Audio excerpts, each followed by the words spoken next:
Estamos dando início a nosso curso, revisando de uma maneira bem prática e objetiva o que realmente é necessário conhecer de desenho técnico mecânico como pré-requisito para nosso curso.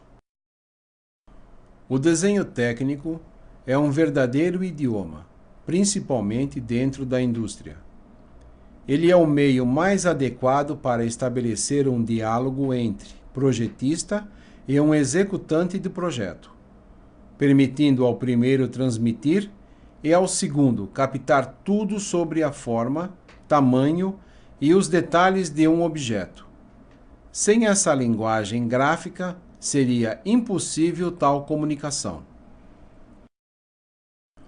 O homem da pré-história já registrava nas paredes das cavernas suas expressões, comunicando-se sem o uso da palavra. Outras nações também registraram através de desenhos primitivos seus costumes e até mesmo sua história. Com o surgimento do papel, juntamente com o desenvolvimento de novas ciências e da era industrial, o desenho passou a ser uma importante ferramenta de trabalho. Para melhor aplicação dessa ferramenta, surgiu a necessidade da unificação dos elementos, criando-se a normalização que, aplicada ao desenho técnico, transmite com eficiência e precisão uma única e exata interpretação de um objeto para qualquer parte do planeta. Todo projeto é apresentado em papel. Para que a apresentação seja adequada, é importante que isso se faça respeitando os formatos de papel compatíveis com o projeto. Cada formato é representado pelas dimensões de seus lados em milímetros ou pelo respectivo símbolo. Então, tomemos como exemplo o formato A4, cujas medidas dos lados são 210 por 297 milímetros. Os formatos são geometricamente semelhantes entre si, ou seja, a relação entre eles é sempre a mesma. Vale dizer que um formato é sempre o dobro do imediatamente menor. Enquanto os índices utilizados para representar os formatos de papel vão diminuindo, o tamanho do papel vai dobrando. Então, A0 é o dobro de A1, que é o dobro de A2 e assim por diante até A4. A norma estabelece que a margem do lado esquerdo tem que medir sempre 25 milímetros, qualquer que seja o formato de papel. Isso permite o arquivamento em pastas ou classificadores. Já as margens do lado direito variam de acordo com o formato do papel. Assim também é com a largura da linha do quadrado. No espaço reservado para a legenda, cada empresa pode criar o seu modelo específico, apresentando não só o seu logotipo, como também fornecendo outras informações, detalhes e criando um diferencial de destaque.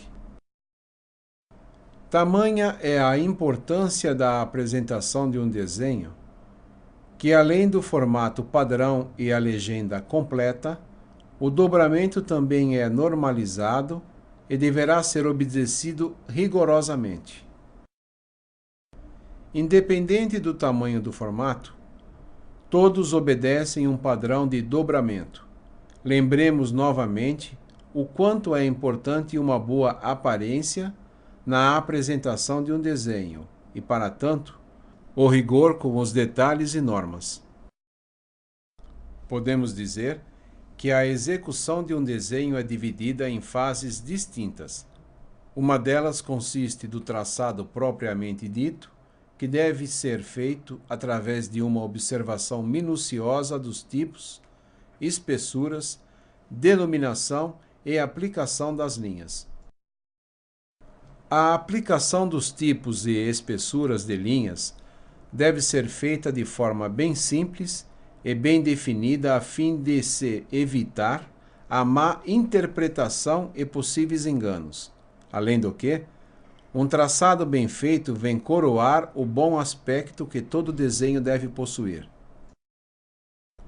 Uma escolha e aplicação inadequadas das espessuras e tipos de linhas pode conduzir a resultados esteticamente deficientes e sem nenhuma riqueza de detalhes.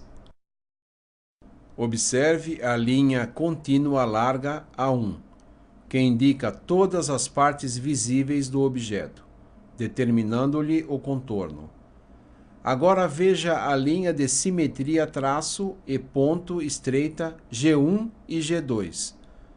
No caso dos sólidos geométricos elementares, o eixo de simetria coincide com o eixo geométrico. Como vimos no exemplo de aplicação do slide anterior, o eixo de simetria é representado com linha traço ponto estreita, devendo sair dos bordos da figura cerca de 4 a 5 mm, e se há dois ou mais eixos perpendiculares entre si, estes devem se cruzar entre dois traços. Vamos falar um pouco sobre escala. Escala é a relação que existe entre o tamanho do desenho e o tamanho da peça.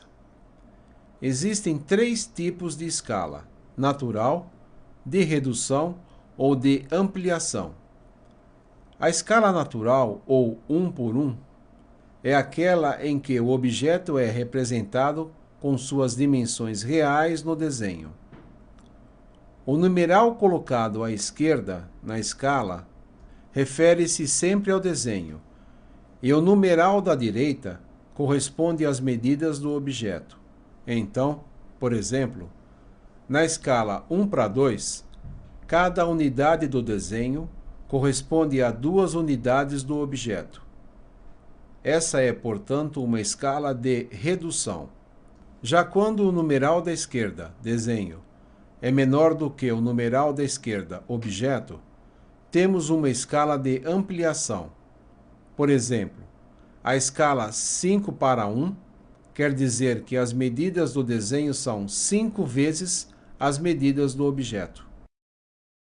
Observe, agora, esta tabela e veja a relação das dimensões do desenho e da peça nas respectivas escalas de redução, ampliação ou natural, 1 por 1.